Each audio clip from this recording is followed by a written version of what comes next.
Hey, bonjour à tous, Daniel Beaulieu, courtier de RE/MAX. Dans cette capsule, je vais vous donner 5 trucs pour justement une préparation lors de l'acquisition d'une première propriété. 1. Faites votre budget, c'est simple. Sur Excel ou un autre programme, prévoir, tu sais, comme les dépenses capitales, taxes municipales, taxes scolaires, plus intérêt, capital, taxe, intérêt. Aussi prévoir souvent, prévoir tout le temps de l'assurance habitation. Super important, le monde parfois l'oublie justement. Puis prévoir un fonds de réserve pour des futures réparations ou des rénovations justement. Donc 2, faites-vous faire une préqualification bancaire, c'est l'essentiel. Donc soit avec votre banque, qui peut vous donner certains avantages, exemple l'ancienneté. Celle que j'aime bien, moi, c'est avec un courtier hypothécaire. Car avec les courtiers hypothécaires, eux autres, ils dealent avec plusieurs banques et plusieurs produits. Donc, tu sais, il y a un certain avantage là-dedans aussi. Puis, c'est seulement une demande de crédit. Donc, faites la différence par vous-même entre un spécialiste hypothécaire et un courtier hypothécaire. Donc, c'est bien important. Donc, 3, la mise de fonds, la fameuse mise de fonds. Donc, prévoir dans le résidentiel une mise de fonds de 5% ou de 10% ou de 20%. T'sais, quand vous investissez avec 5 à 10%, vous allez devoir vous soumettre à un des 3 assureurs qui va assurer le prêt pour la banque.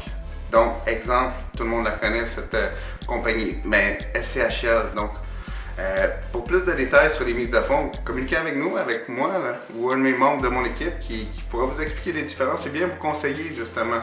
Donc, prévoir aussi en plus une mise de fonds, une dépense additionnelle de 1,5% de la valeur de la propriété qui servira, ça va être les frais de démarrage, comme exemple frais de notaire, taxes de bienvenue.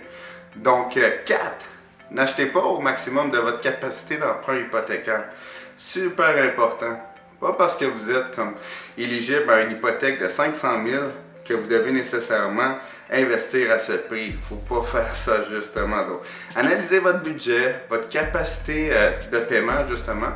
Puis allez là-dessus. Nous, souvent, qu'est-ce qu'on fait? On a le cher, on a le moyen, on a le pas cher. Nous, on magasine dans le pas cher, justement. Donc, n'oubliez pas, il y a une règle d'or qui dit le profit se fait lors de l'achat. 5. La marge de crédit hypothécaire. Selon moi, la marge de crédit hypothécaire est un excellent outil. En général, les taux d'intérêt sont beaucoup moins élevés que les cartes de crédit. Très avantageux. Mais personnellement, je crois que cette marge de crédit devrait seulement être utilisée en cas d'urgence. Donc, il faut prévoir justement, donc si vous commencez à l'utiliser, peut-être que la lumière jaune devrait commencer à s'allumer et peut-être réorganiser un peu tout. Donc, merci d'avoir été à l'écoute. J'espère que vous avez aimé cette capsule vidéo.